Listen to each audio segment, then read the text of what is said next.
Il y a de cela bien longtemps, dans un vaste royaume africain, vivait un prince nommé Malik, connu non seulement pour son courage mais aussi pour sa soif d'aventure.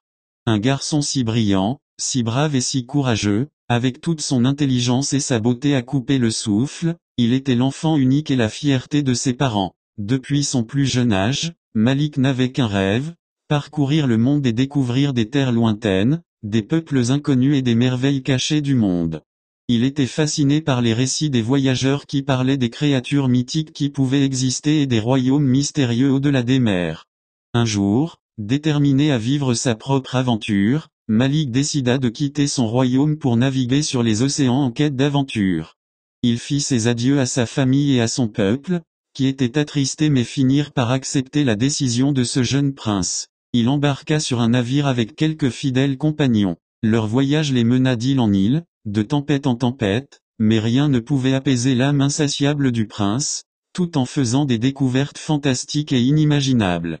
Après plusieurs mois en mer, toujours en conquête, lors d'une journée plutôt calme et ensoleillée, la mer était tranquille, puis soudain, une terrible tempête d'une violence inouïe surgit de nulle part. Les vagues frappaient le navire avec tant de force que celui-ci fut rapidement submergé. Malik, pris dans le chaos, fut projeté par-dessus bord, luttant désespérément contre les flots. Ses forces commençaient à l'abandonner lorsque, soudain, il aperçut une silhouette. Assise sur un rocher au milieu des vagues déchaînées, une créature d'une beauté inouïe se tenait là, ses longs cheveux noirs ondulant dans le vent, et une nageoire dorée brillant sous les éclairs. C'était une sirène, majestueuse et mystérieuse, d'une beauté envoûtante avec son teint brillant comme l'éclat de la lune. Malik n'avait jamais vu une créature aussi belle. Alors qu'il était dans un état de semi-conscience, il la vit plonger dans l'eau et nager vers lui avec une rapidité surnaturelle. Alors que la mystérieuse sirène se tenait près de lui, Malik la fixa tout en analysant cette créature qui semblait si irréelle. Tandis qu'elle tournait autour de lui, elle le regardait. Elle l'enveloppa de ses bras et, tout à coup, tout autour d'eux s'apaisa, les vagues se calmèrent, et Malik se sentit transporté à travers les eaux tumultueuses, atterrissant au bord d'une île. Le prince, ayant perdu connaissance, s'était évanoui. La sirène, inquiète, pensait qu'il était mort, mais se coucha sur sa poitrine et entendit que son cœur battait toujours. Rassurée, la sirène regarda Malik avec un air apaisé. Puis, brusquement, elle entendit des pas s'approcher de plus en plus. Inquiète et perdue, elle prit peur et s'enfuit.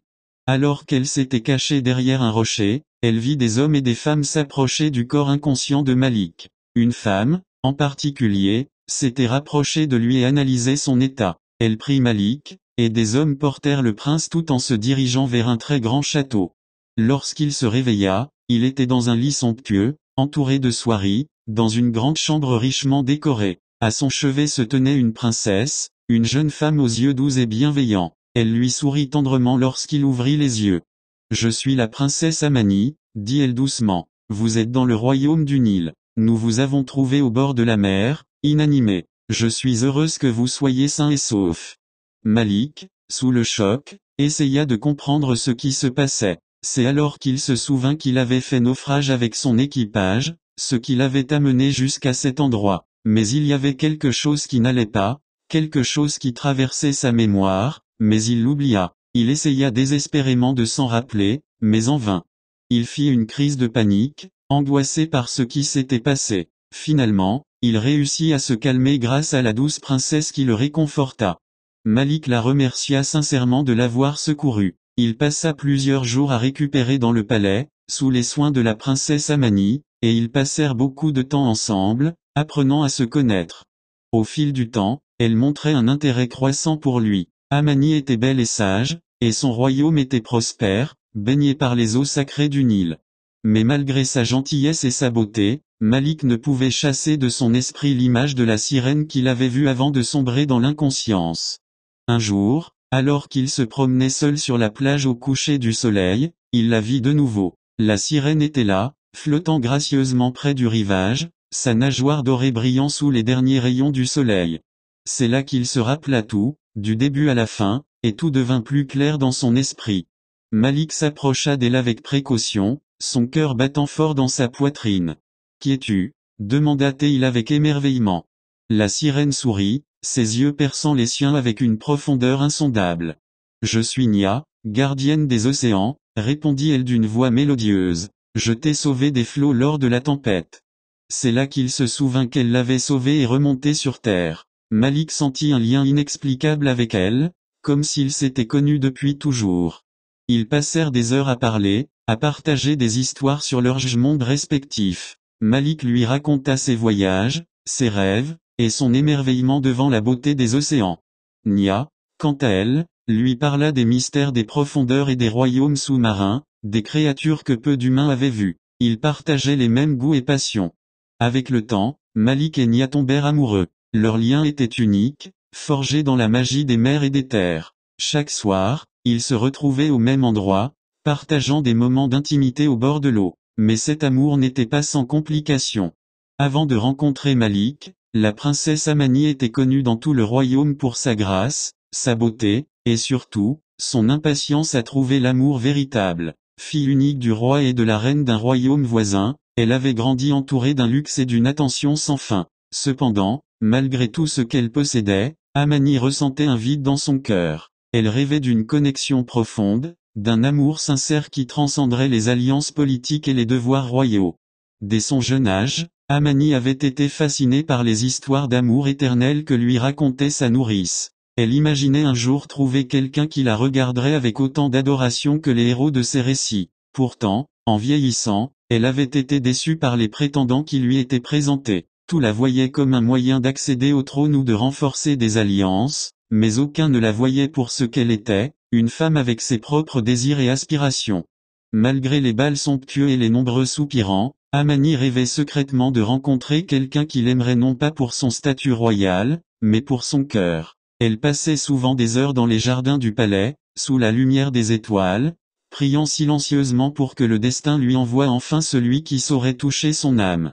Un jour, alors qu'elle marchait près des fontaines du palais, un vieux voyant croisa son chemin. L'homme, avec ses yeux perçants et son aura mystérieuse, dit à Amani, « Ton cœur sera déchiré entre deux mondes. Un amour que tu croiras acquis s'envolera comme le vent, mais un autre plus pur te sera révélé. » Ces mots laissèrent Amani perplexe, mais elle garda espoir. Lorsqu'elle apprit que Malik, le prince d'un puissant royaume voisin, allait venir la rencontrer, son cœur battit la chamade. Peut-être que ce prince était celui qu'elle avait attendu toute sa vie. Son esprit s'emplit d'espoir et d'impatience. Elle se prépara avec soin, non pas parce qu'elle voulait simplement être belle, mais parce qu'elle espérait que, cette fois-ci, elle pourrait trouver une véritable connexion.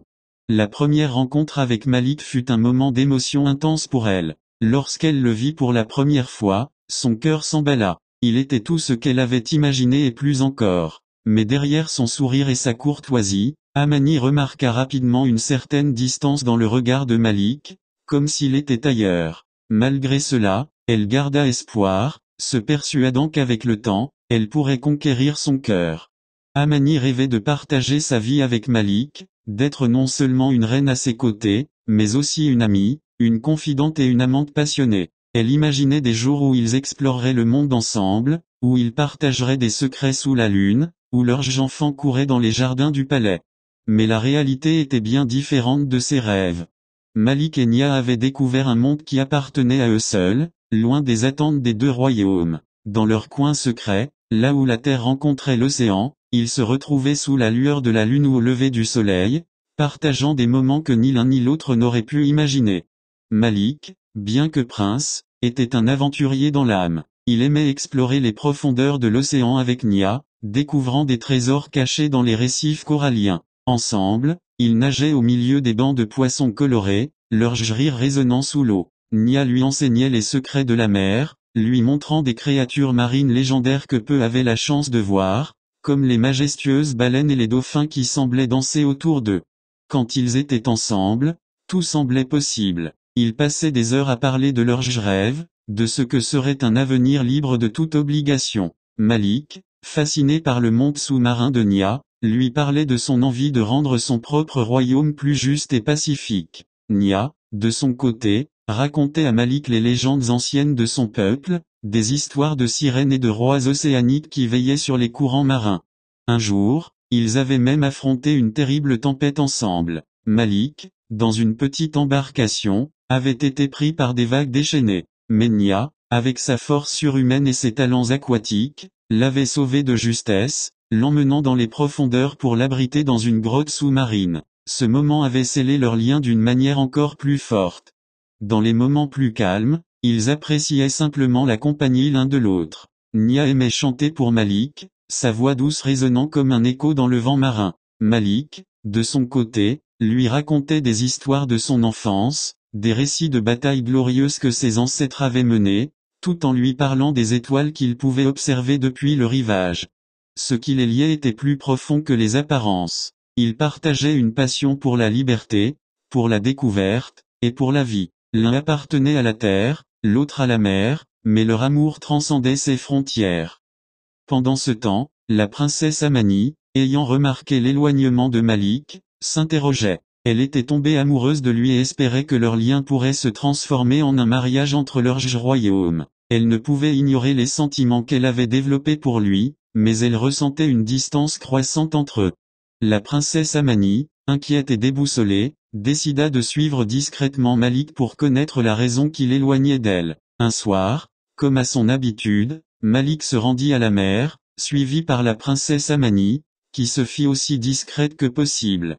Le prince, arrivé enfin, s'assit au bord de la mer en attendant sa bien-aimée. Finalement, elle apparut dans toute sa splendeur, avec sa nageoire cristalline qui brillait au rayonnement de la lune. La princesse Amani, émerveillée et submergée par ce qu'elle voyait, n'y croyait pas. C'était irréel pour elle. Elle vit Malik et Nia passer de bons moments ensemble. Sous le choc, elle décida de sortir de sa cachette, mais Nia, la sirène, avait senti sa présence.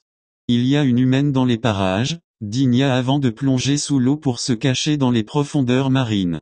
Amani apparut devant Malik. Que fais-tu ici? Le questionna TL. Malik tenta de dissimuler la vérité, mais la princesse connaissait déjà la vérité et décida de ne pas en parler. Ils se regardèrent profondément dans les yeux, restant ainsi durant quelques minutes sous le ciel étoilé. Amani détourna ensuite le regard, observant la lune. De retour dans son royaume, la famille de Malik l'attendait, impatiente de retrouver leur fils sain et sauf. « Mon fils, tu es de retour », dit le père de Malik. « Nous sommes si heureux de te revoir en bonne santé », puis ils l'enlacèrent tous ensemble en pleurant. « Papa, maman, vous m'avez manqué vous aussi », dit Malik. Ses parents remercièrent la princesse Amani, pensant qu'elle l'avait sauvée. Ils étaient brisés et désemparés lorsqu'ils avaient appris que le bateau de leur fils avait fait naufrage. La famille de Malik commençait à insister sur le fait qu'il était temps pour lui de se marier. Des alliances étaient en jeu, et on lui proposa la main de la princesse Amani. La nouvelle se répandit rapidement, et même Malik se sentit pris au piège. Amani, avec son charme et sa douceur, était une épouse idéale aux yeux de tout, y compris de sa famille. Malik, bien que tiraillé par le devoir, hésitait. Comment pourrait-il abandonner Nia, celle qui avait touché son cœur d'une manière que personne n'avait jamais fait auparavant? Je ne peux pas, il y a quelqu'un dans mon cœur, dit Malik d'une voix grave. Ah oui, est-ce ce de sang royal? Demanda le roi. Malik ne répondit pas. Tu sais très bien que l'on épouse uniquement des personnes de sang royal depuis des générations, et tu le sais, mon fils. Oui père, vous avez raison, mais j'aime déjà quelqu'un, répondit Malik. Est-elle de sang royal? Demanda le roi. Non, répondit Malik d'une voix triste. Tu ne peux pas renoncer à la tradition royale qui existe depuis des siècles. C'est ton rôle et ton devoir, et la tradition ne sera pas brisée à cause de toi, dit froidement le roi au prince, avant de partir en furie. Je te comprends, mon fils, mais tu sais ce qu'il te reste à faire, dit la reine. Comment pourrais-je, mère, abandonner celle que j'aime pour une autre que je n'aime pas? Sois courageux, mon fils. C'est ton devoir de conserver la lignée royale, répondit la reine. Oui, dit Malik, le cœur lourd. Cependant, face aux pressions croissantes, Malik finit par accepter d'épouser Amani, pensant que c'était la meilleure chose pour son royaume. Mais dans son cœur, il savait qu'il trahissait l'amour qu'il avait pour la sirène. Le soir même, il rencontra Nia dans leur endroit habituel où il se voyait dans le royaume. Malik arriva un peu plus tard et retrouva Nia qui l'attendait patiemment. En le voyant, elle sourit et dit « Je t'attendais, mon amour », avec des yeux pétillants. Mais elle remarqua très vite que quelque chose n'allait pas. Que se passe-t-il? Demanda-t-elle d'un ton inquiet. Malik parla enfin après quelques minutes de silence. Depuis des générations, dans notre famille, on épouse des femmes de sang royal. Mes parents veulent que j'épouse la princesse Amani pour ne pas briser la lignée familiale. Je suis vraiment désolé, dit-il en partant sans se retourner. En entendant cela, Nia s'effondra. Elle était brisée et sanglota, incapable de croire ce qui se passait. Elle était dévastée.